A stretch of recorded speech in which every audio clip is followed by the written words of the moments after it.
देखिए, सामाजिक माध्यमों पे किसी भी तरह की विभ्रांति किसी के द्वारा न फैलाई जाए। इस पर 144 के तहत प्रतिबंधात्मक आदेश दिए गए हैं। साथ ही खुले में डीजल, पेट्रोल इत्यादि ले करके कोई भी कहीं भी नहीं जाएगा, न कोई बिक्री करेगा। इस पर भी 144 का प्रतिबंधात्मक आदेश दिया गया है। साथ ही एक तीसरा आदेश भी दिया गया है कि यदि कोई व्यक्ति कहीं का भी अगर कानपुर नगर में किसी के द्वारा अपने घर में रेंटेड एकोमोडेशन के रूप में, पेइंग गेस्ट के रूप में अपने लॉज में रखा जाता है, तो उसकी सूचना वो थाने को देंगे और वो चाहे व्हाट्सएप से दें, मेल से दें, वो खुद हार्ड कॉपी ले आके पहुँचाएँ। ये उनकी नैतिक जिम्मेदारी है और इसके लिए भी 144 के तहत प्रतिबंधात्मक आदेश देते हुए सुनिश्चित किया गया है कि यदि इसका वायलेशन किया जाएगा तो 188 के तहत इस पर कार्रवाई भी की जाएगी। ये सारी चीज़ें अमन पसंद हमारी जो आवाम है यहाँ पे, उसको किसी प्रकार की तकलीफ़ ना हो। कहीं कोई ऐसा व्यक्ति जो बाहर से आकर के अनावश्यक रूप से यहाँ पे सिचुएशन क्रिएट न करे, कोई व्यक्ति सामाजिक माध्यमों में अपप्रचार न करे और किसी भी तरह से किसी भी व्यक्ति के द्वारा कोई प्लानिंग और एग्जीक्यूशन न हो, वो सुनिश्चित करने के लिए हम लोगों ने 144 के तहत 3 प्रतिबंधात्मक आदेश और 1 सामान्य प्रतिबंधात्मक आदेश, 4 आदेश दिए हैं।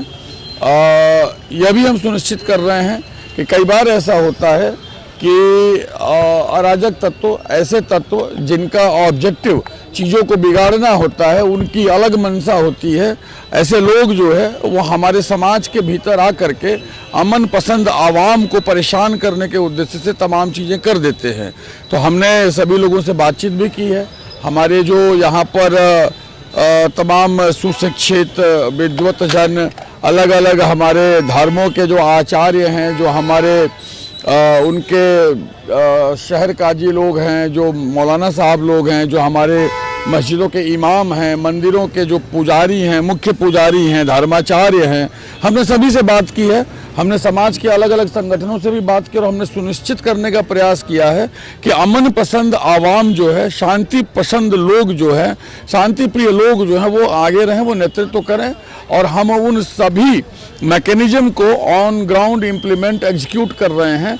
चाहे वो कैमरा हो, चाहे वो LIU हो, पुलिस युवा मित्र हो, चाहे हमारे सिविल डिफेंस का वॉलंटियर हो, हमारा पुलिस बल व्यवस्थापन हो, QRT का व्यवस्थापन हो, हम सभी का स्वयं सड़क पे खड़ा रहना हो, या हमारे द्वारा अन्य सभी प्रकार के किए जाने वाले कार्य जो हम करने चाहिए हम कर रहे हैं। और हम यह सुनिश्चित करेंगे कि समाज में शांति बनी रहे, व्यवस्था बनी रहे, किसी को कोई मौका न मिले। धारा 144 लागू है जुमे का दिन, शहर में अलर्ट भी जारी किया गया और व्यवस्था को दुरुस्त करने के लिए आपने आदेश भी दिया है। किस तरह की कार्रवाई? देखिए, जुम्मे के नमाज के लिए 144 पर प्रतिबंधों के अतिरिक्त हमने ऑलरेडी एक आदेश दिया है, जिसमें यह हमने सुनिश्चित किया है कि 5 से अधिक व्यक्ति अगर एक साथ जुम्मे की नमाज को पढ़ने के लिए जाते हैं तो वो बिल्कुल जाएंगे।